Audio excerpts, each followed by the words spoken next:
Well, Gaffer, how much confidence do you think that performance at Accrington will give the players, given the way they went about things at Accrington? Well, they're a confident group anyway, aren't they? You know, if they were looking to hide, they'd already been under the grass, wouldn't they? You know, but we knew in the dressing room, all of us, that what we produced at Barnsley was not us, and it's not often how you win or how you lose. Sorry, it's not often winning or losing. It's how you do that. And so we decided on a particular shape, a particular style of play. It may not be suitable for other games, but it was for Accrington. And the boys implemented the plan magnificently, as they're capable of. The brilliant group in the dressing room, brilliant lads, and they got the reward. Did that start from the front, not just in terms of the goals that Ivan Toney and Siriki Dembele created, but also the work rate that they put in as well? I think all over the pitch. Wasn't it nice to see Denton and Naismith romping forward in full-back areas up like wingers?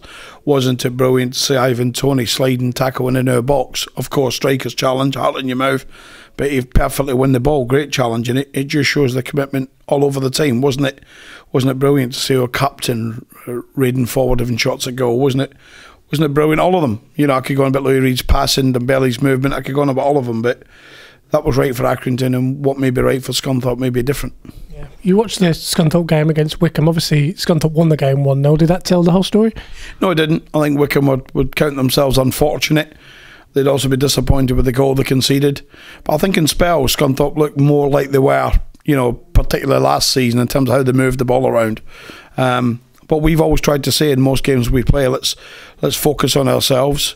Maybe I've been too overwhelming in my praise of opposition players, maybe and opposition teams. Maybe it's nothing about them and all about us. So what I do know is that when we play well, we're pretty decent in League One. We need to have a consistency in our game, which we hope comes in the second half of the season. We always knew it was never going to be there in the first half. Whatever the first half of the season, we always knew that. And individual errors come through, inconsistencies as well. But let's go forward into 2019. And may I take this opportunity to wish our supporters, on behalf of everyone at our football club, all our supporters near, far, around the world, in a brilliant 2019, and at the same time spare a prayer or thought for those supporters that have not made the journey into the new year. And we're a few years away from making the journey. Let's hope everyone that's a Posh fan at this minute in time makes the journey. Yeah. You've had a really busy spell over Christmas, and it doesn't get any easier, does it, with the games on the horizon? Obviously Scunthorpe, then Middlesbrough, you've got Chelsea under 21s to fit in as well before Rochdale on the 12th. They say winter's busy, January's just as busy, isn't it? Yeah, I think in all honesty, I think you can see the wise men taking winter breaks, whether it be in the Scottish Premier League that break off now, whether it be in the Premier League and the Championship, which go off soon. I think there's a definite call for it when you've got this run of games. But given the amount of free weeks that you have, particularly later in the season, is there any need for 4 games in 9-10 days? I don't think so. But at the same time, I think a lot of chairmen and a lot of directors are grateful for the income. Look at Sunderland.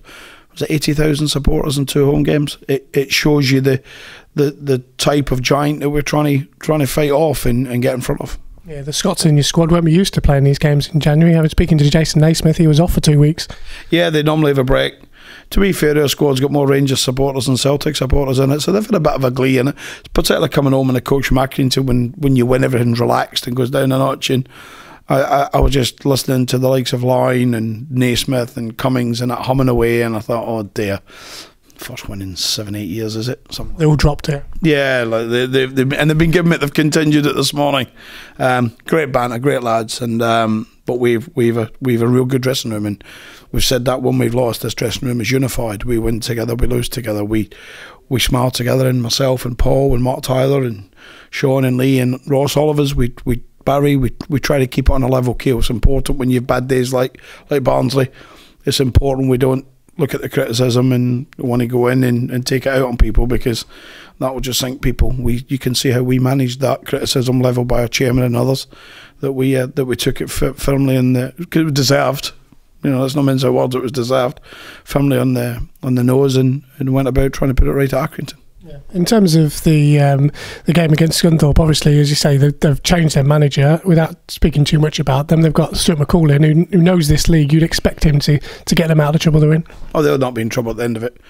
People laughed at me when I spoke about Bradford. People laughed at me when I said how good they were when they drew at our place twice, and when we went up in an FA Cup guy and had to go to penalties. I said what they were about. How's the form been since? How's the results been since? And let's be honest, they should have had a point at Sunderland. All bar, I'm not going to talk about that decision, but it's not a surprise. It's at the home end at Sunderland. I'm not surprised that it's not given. And that's not anything against individual. It just, they tend to get that little bit of luck that big clubs you think get. I had it at Ellen Road at Leeds. You tend to get these decisions. But allowing for that, then he's a good manager. He's got a good assistant manager. They've got a good result by beating Wickham. That was a good result for them. They're going to strengthen significantly again into January. Listen, they've got no danger of going down. In terms of your team selection, anyone troubling you in the treatment room at the moment? Not so much in the treatment room. Well, Sebastian's been getting through a little calf strain. Jamie Walker's had a cut in his leg that was a nasty little tackle in the Doncaster Rovers reserve game. Not deliberate, just a nasty little challenge. And sometimes this happens. But those two apart, we're good to go. And we got 3 or 4 changes that we're contemplating for the Scunthorpe game, and maybe a little tweak to the system. But we'll just about to sit as a management team, as we always do, and discuss it. Marcus Maddison's been booked 11 times in the calendar year 2018. Does that show that? Well, it certainly shows that he's making tackles, which is probably something he hadn't done previously on a regularity prior to that. He never run back to make a challenge before, does he? And he was afforded not to run back.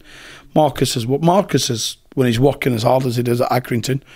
I wouldn't say he worked as hard as he should have done at Barnsley, but when he's worked as hard as he could, he becomes simply the best player at this level. He becomes the best player when he's working hard. When he's not working so hard, it becomes a luxury that you have to be on top of the game. And in recent 7 or 8 weeks, we've not been on top of ourselves, on top of the game a lot of times. So that's not always worked in our favour. But when he worked as hard as he did at Accrington, you can listen. He's in the same area as Sean McConville, who's a top player. The boy Clark, when he switched wings, a top player. And any time Marcus was in any place on the pitch, he was very good on Saturday. Is the one thing letting him down, do you think, at the moment, just the fact he's not scoring as many goals as he probably has in previous years? Yeah, I think that comes. I think it comes when he gets on top of his game. He's close on Saturday. The free kick that Bennett heads in, it's hit the underside of the bar. 1 or 2 of the lads are trying to claim it was in. I think Marcus is. I don't think it was, but and he's balling for Ivan. If Ivan don't head that, it possibly goes straight in as well. So Marcus playing like that is a top player. Finally, 2018, how would you sum it up? Work in progress? Frustrating. Work in progress, yes. In line with where I thought we'd be. Probably yes. Maybe 1 or 2 positions higher. But 15 places higher than everyone else thought we'd be in June.